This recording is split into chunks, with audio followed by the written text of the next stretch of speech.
Welcome back to Off the Record, the Real Talk podcast. And I'm your host, Allie Braswell. It's a pleasure to be here with you again. And you know that if it's 6 o'clock on a Wednesday, it's time for Off the Record. I'm excited to be here, but if you've been with us throughout the Voices of Leadership series, thank you for continuing the journey. Today's episode is different as there's no guest with me today. This is going to be a personal reflection. I wanted to share that sometimes leadership conversations can only be told in the first person.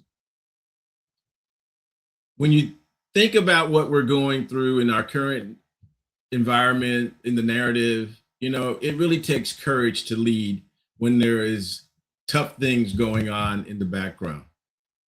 So one of the things I wanted to talk about with you here is, what does it take when courage is required of you?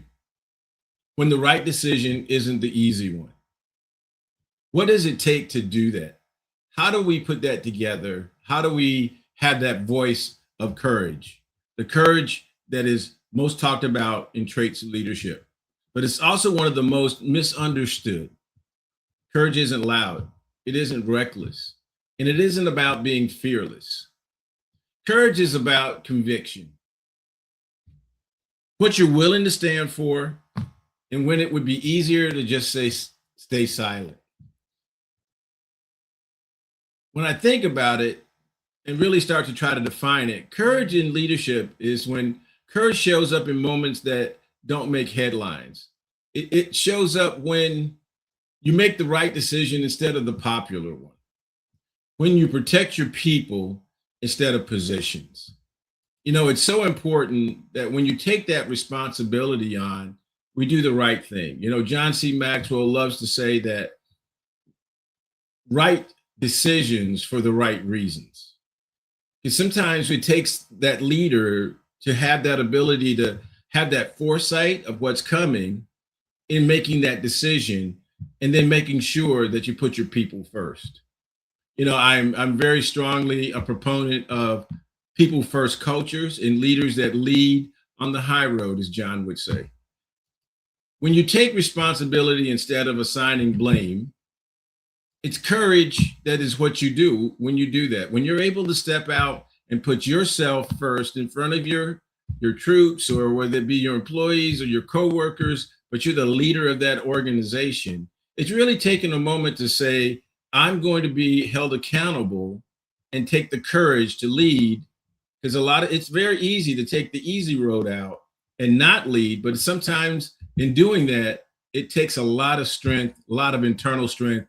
What we talked about in episode 1 with Brigadier General retired Daphne Davis is, what is that inner within confidence that allows you to go ahead and make a difference, that allows you to go ahead and make that tough decision with the information that you have. Courage is what you do when no one's clapping. I think about it in that a lot of people want to stand up and lead. There's a question out there sometimes that you have to ask is, why do you want to lead? What is the purpose? It should be about taking and helping others to achieve great things. In the Marine Corps, they used to define leadership as the ability to inspire people to go off and achieve a common goal. Well, I think we take it one step further and say that courage is that key ingredient that allows you to be able to have the confidence to look out for the other people that are in your charge or that are assigned to your organization. Throughout my career, from the Marine Corps to corporate leadership to community work, I've learned that courage often costs something. And it may cost comfort. It may cost approval. And sometimes it may cost relationships. But what it gives back is integrity. Integrity is built long before it's recognized. A lot of the times, what you'll see is that leaders often have that ability to lead and get things done, but it takes a lot of integrity to do it consistently and make sure that sustained leadership over time. As I think about it and talking with you through it, it's where are we choosing comfort over leadership? I can remember when it takes courage to hear the hard truth. And that hard truth is that because they lack skill, sometimes they fail in leadership. Because they avoid discomfort, they make the popular decision. But courage versus leadership is they prioritize peace over progress. But courage requires movement.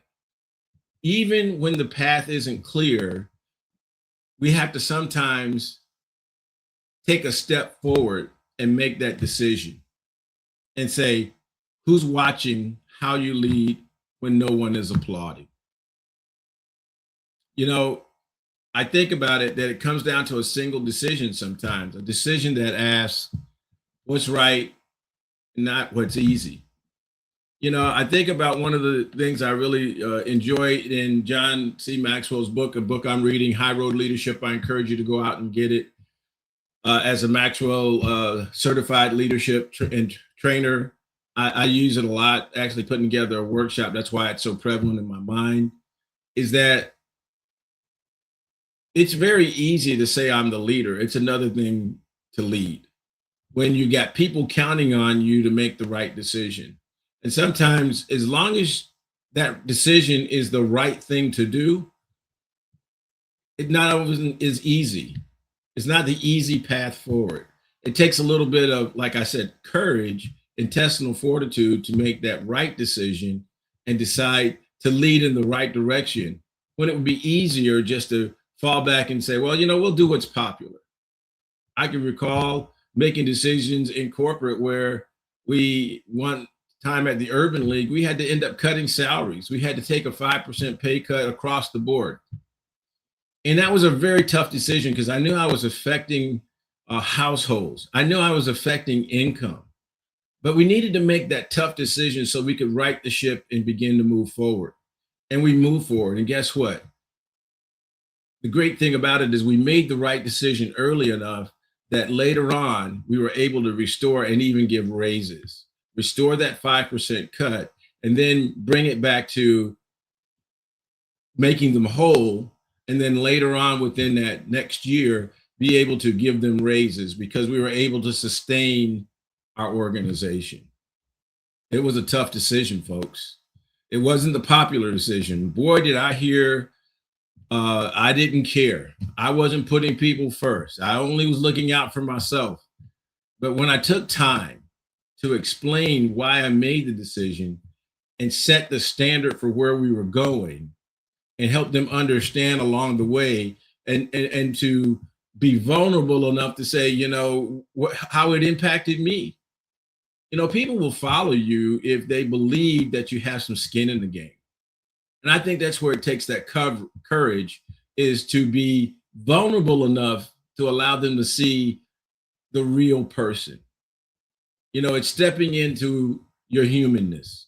I really think that when we look about it, the teams that I've been able to build and see them thrive, it was always about putting my people first. I can remember one of the leadership things that I did that I really embraced and hope that you will too, is when there's an opportunity to showcase your talented team members, take that step back as the leader and allow them to present to the senior leadership.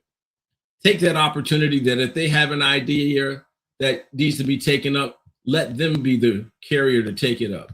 Be their sponsor in the room. Help them to achieve.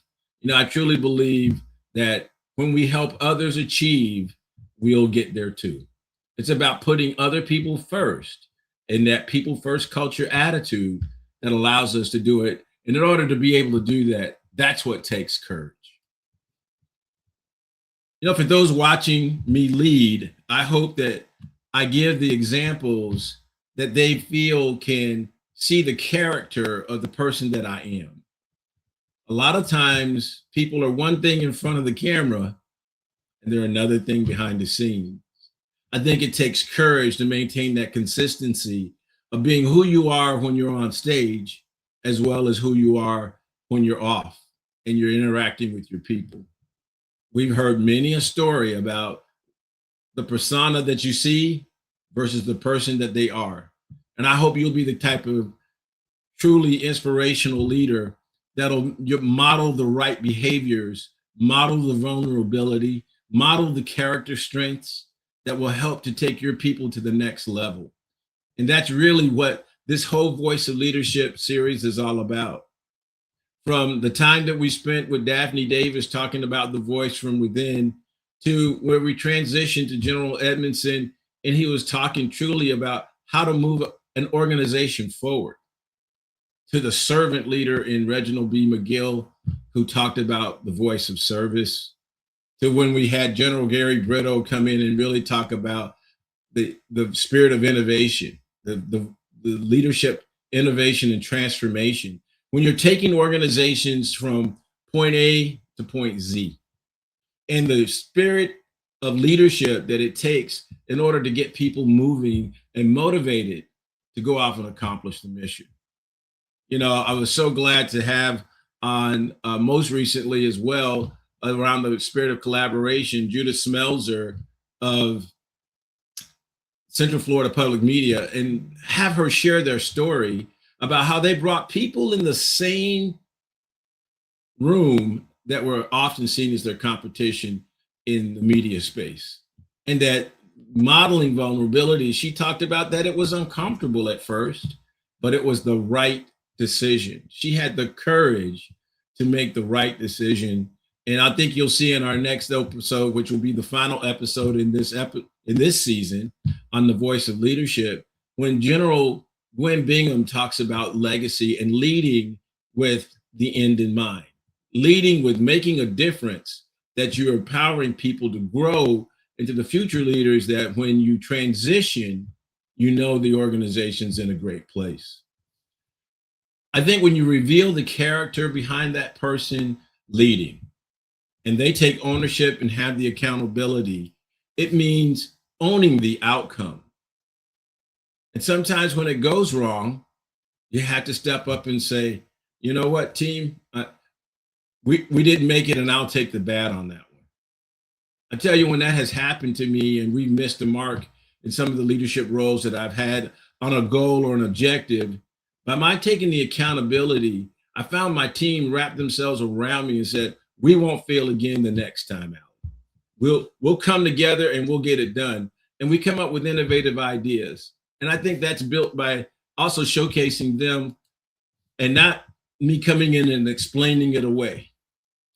You know, owning it, whether it's successful or it failed, is an important part of leadership. It shows the integrity that it takes in order to be able to lead. As I said before, integrity is built long before it's recognized, long before it shows up, long before it comes out in the wash, so to speak. You know, when I think about this is, it's not shifting the blame. It's not hiding behind the process or the policy. Leaders with courage say, I own this. That kind of ownership builds trust, and trust is the foundation of every healthy organization. I think when you look at whether you're leading a small group or you're leading a multi-million-dollar organization or multi-billion-dollar organization, yes, our listeners range in from young business startup to seasoned leader.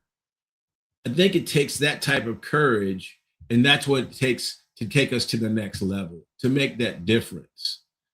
And when you look at it, courage isn't just professional, it's personal. It shows up in conversations when we've been avoiding. In boundaries, we need to set. In relationships, we need to repair or release. Sometimes leading with courage means being honest with yourself. You know, I had the opportunity to observe most recently a leader in a subordinate interaction where the leader was kind of talking off the cuff. And I wondered what type of leader he would fall into if you were mapping him to the 3 roads of leadership that John Maxwell talks about in his book. Again, I'm referring to it a lot because I'm buried into the midst of reading it again as I prepare to do some work with an organization on high road leadership. But when I looked at it, I assessed that he was middle road leadership at best, but unfortunately trending towards low road leadership. And let me share why. When you think about middle road leaders, these are the people who have great skills, but they manipulate for their own benefit most of the time, and not necessarily promotion of others. And low road leaders totally are looking out for themselves. Some of the statements he made about a colleague to a subordinate would cause division. It would cause mistrust of the other colleague. And it wasn't what a leader should be doing. Instead of promoting the entire organization forward on the concepts that he was sharing, he was belittling the other leader in order to promote himself. And I thought, wow, this is an excellent example of someone that needs to really be aspiring to high road leadership. And what would that look like in this situation? To have given kudos to the person in the beginning, not as a slight later on in the conversation. To say the projects they were working on, while it was different from their team, and they may want to approach it differently, wouldn't it have been great to celebrate the success that they had and then model and say, hey, when we do ours, we want to probably emulate some of the things that they did. We may do it differently, but isn't it great to see that this person was successful, that we had another colleague in the organization achieving great success around some of the things that we thought, and maybe even offer that we can use their success as we can begin to lay a foundation for our success. See, leadership takes courage, also choosing to do the right thing and for the right reasons, and not just doing a thing because it's easy to do. So I hope that helps you see that one of the things that I think what we need to really do, and I encourage you to read the book. If you're a leader listening to my voice, not that I get anything off the book sales, I don't. But when I see something really good, I want to give it its due. And if you take time and you read through and learn from the 12 chapters of High Road Leadership, I know you're going to be the type of leader that leads with courage, that leads with care, that leads with competency, that leads with empathy, an understanding of how to push others up. Because I guarantee you, if you move your team up, you'll go there with them. But I want to finally wrap this up and kind of talk about, before you do that, you got to build honesty, you got to build connections, and you got to build relationships. We've talked about leadership through different voices. Courage connects them all. Courage is the bridge between collaboration and legacy. It really does begin to show you that as we learn about each other, if you go back to the SHIPS framework I've spoken about before, when we take time in the scholarship section of that framework and we learn about each other, we really understand how best to communicate with that person, how to reach that person, and then to build a true partnership. And in that partnership, what we're talking about is how do we move together so that each achieves the goals that they're sought after? Whether you're the leader or you happen to be the team member, it's important to understand that we're in partnership together. And then how about sponsorship? Like I was just saying, instead of diminishing the colleague, what if that leader had promoted the colleague or talked about the colleague or sponsored the colleague and say, hey, since they've done it, I want you to reach out and ask them how they did it. No one likes better than to be lauded for the work that they do than to pick up the phone and say, hey, heard that you had a successful test on this particular technology. Would love to learn what you did so that we don't have to swim through rivers you already did as we're working on something similar. Simple compliment, understanding by learning who they are, partnering genuinely, and then having a sponsor open the door for you can lead to great success for all leaders as we move towards that last piece of the framework of owning it and managing those relationships. The courage to advocate for others is that sponsorship. And without courage, there is no legacy. If we don't lead genuinely, we find ourselves being around the people that are less likely to stay on your team. I learned long ago that people really don't quit organizations for money only. Majority of them quit because of the leader or the lack of leadership. So let me ask you something. Where's courage being required of you right now in your organization? Is it a decision that you've been delaying? A conversation you've been kind of avoiding? Or a standard that you need to reinforce? It can show up in many ways. Leadership doesn't wait for the perfect moment. It responds to the present one. And what I really want you to take away from this is your legacy will be written by the work that you do. I've been honored many times for the work that my team did. The best story that I want to share with you about was this was instilled in me many a year ago when I was a young Lance Corporal back in about 1982. When I met Captain Dempsey Stowers, who had a chest full of ribbons on his short sleeve shirt when I was in the Corps. And I was kind of admiring him. I have to admit, when you saw this display, you couldn't help but admire it. And Captain Stowers took a young E3 over to the side and said, "Hey, I know I saw you looking at these, but let me tell you something. I didn't earn a one of them."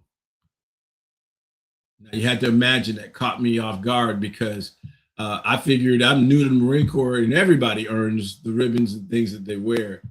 He said, "I want you to know that the men that I led, their actions, because I had the honor of leading them, is why I wear these ribbons. It's why I have these medals." Boy, that was powerful. You need to know that Captain Stowers was a Vietnam era veteran and had just been an incredible leader and would go on to lead many, many years. We've lost him now, and God rest his soul. But he poured into a young kid in Pensacola, Florida,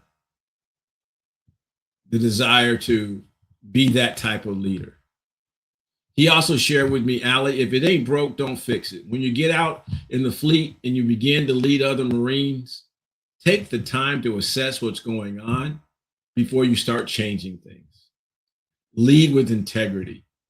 Make sure that you model the behaviors of our leadership principles. And one that I carried forward all the way till this day is to lead by example.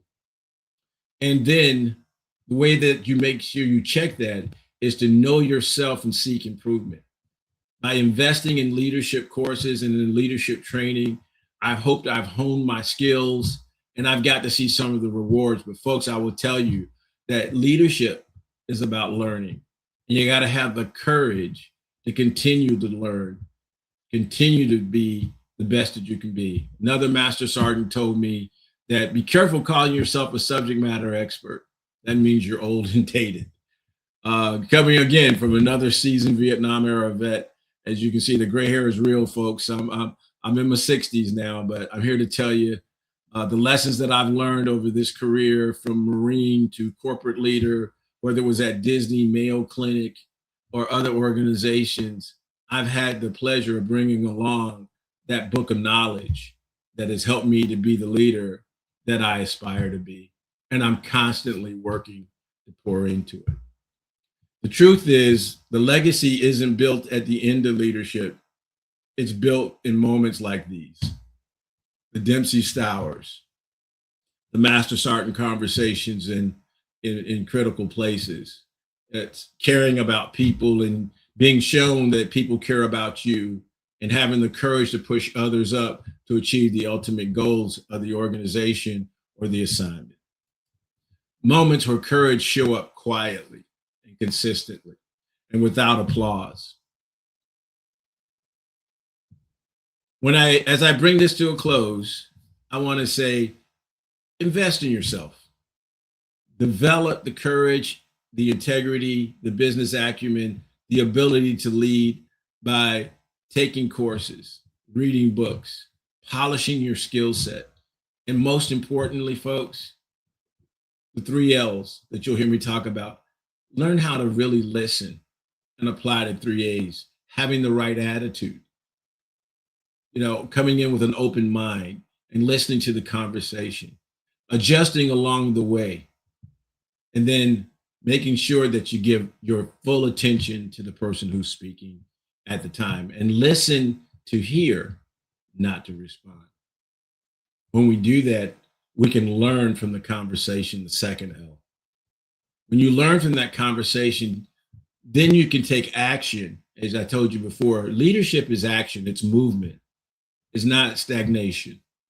It's not paralyzation.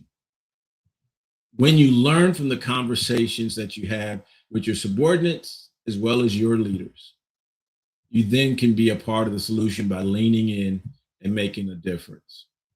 It's been a pleasure to join you and share a moment of reflection at this juncture. I want you to tune in next week at 6 p.m. on a Wednesday, because I guarantee you we're closing this series out with an incredible conversation about legacy with General Gwen Bingham.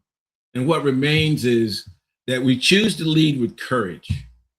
And until then, I ask that you continue to have real conversations, that you continue to be real leaders, because here at Off the Record, the Real Talk podcast, will continue to bring the real talk. I'm Allie Braswell. It's been a pleasure to share with you, reflect a little bit on our series of Voice of Leadership. I wish you well.